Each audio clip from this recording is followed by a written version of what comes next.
Have you ever wondered why your thoughts and emotions tend to control you, even though deep down you know that they don't reflect who you really are? In our modern world, we're constantly bombarded, aren't we, by thoughts, emotions, and external stimulus. We're taught to identify with these mental constructs and believe that they define who we are. However, what if I told you that there is a much deeper reality beyond those mental constructs? A reality that's free from the limitations of the ego, that limited sense of self, and the conditioning of the mind. Hi, I'm Jamie, and I run the Yogic tradition, which is a school for higher experiential learning and spiritual development. We've helped hundreds of aspirants over the years find clarity in themselves by giving them the proven tools and structure to create a deep connection with life and abide in a deep sense of fulfillment. And if you want to see exactly how we do that, then you can access our free training series down below. Back to the video. See, as we navigate life, our thoughts and emotions, they create a lens through which we see the world. But these thoughts, these emotions, they're not permanent, and they can change in an instant. These thoughts and emotions are, in a way, the lens that we're talking about.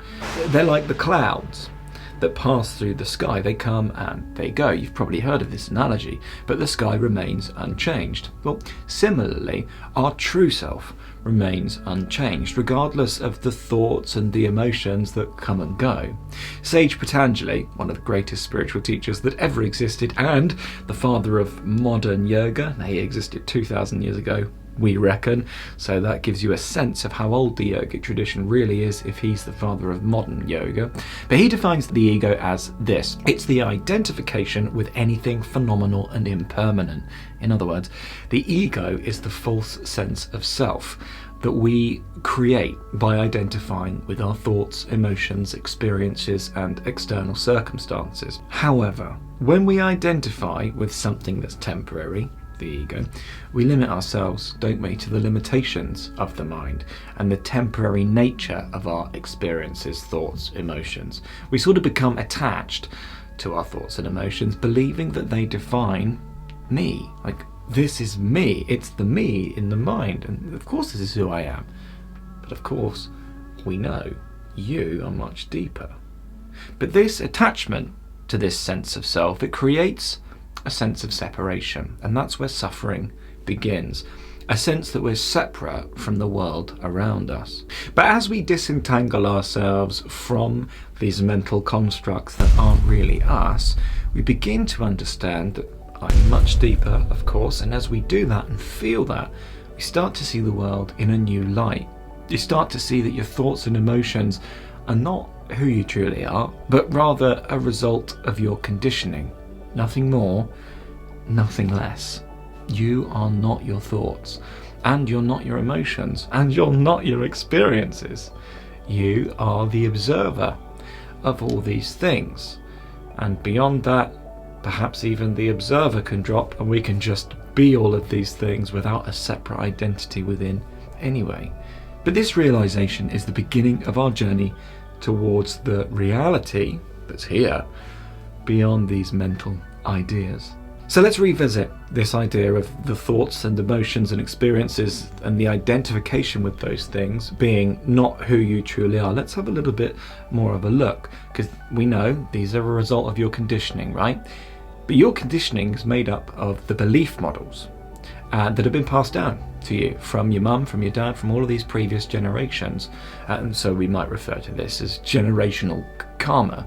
These belief models, though, they trap you, don't they, in a cycle of a negative self-image, sometimes perpetuating the same patterns of behaviour and thought that both your mum and dad had, or your generations above you had, but that are usually quite negative and that you don't really prefer.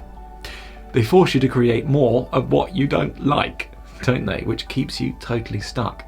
in this cycle of unhappiness and dissatisfaction. And this, frankly, is a total injustice, as you're not then living the life that you're meant to live, in the sense that you're not living your life to your fullest potential. Now, each stage is necessary, we get that, but there's so much more that can come from you if you decondition yourself away from these mental attachments. Because these mental ideations, these mental belief systems, they create untold frustration, because you're trapped, aren't you, by these belief models. But they're not all bad, because they do offer a beautiful opportunity.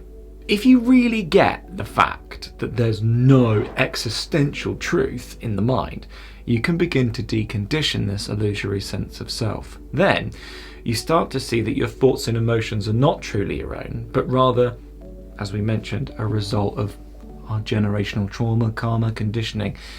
And then you might notice yourself sometimes saying things like, oh, that's my mum's voice, or that's my dad's voice, or my grandfather's voice.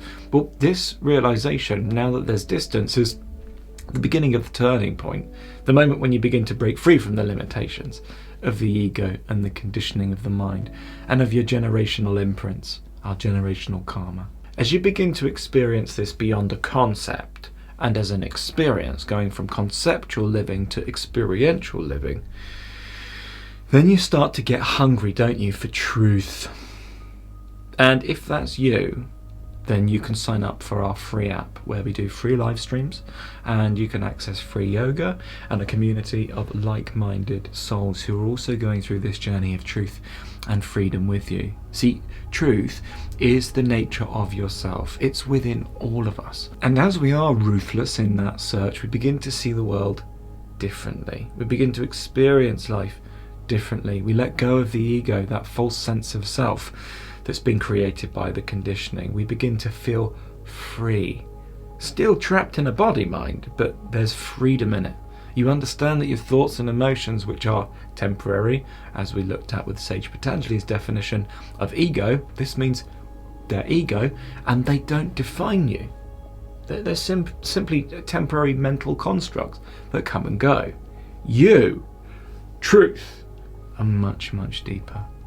Your true self is pure, infinite, and unchanging consciousness. And when you really understand this, you begin to live a life that's free from all of those mental limitations of the ego, of the conditioning in the mind. So the reality beyond mental constructs is a world of infinite possibilities, a world where you're free. And if you want to be free, you have to go beyond spiritual perfectionism, which is another mental ideation, and we help you do that in this video here. So feel free to watch that. Or whatever you do, I love you lots. Namaste.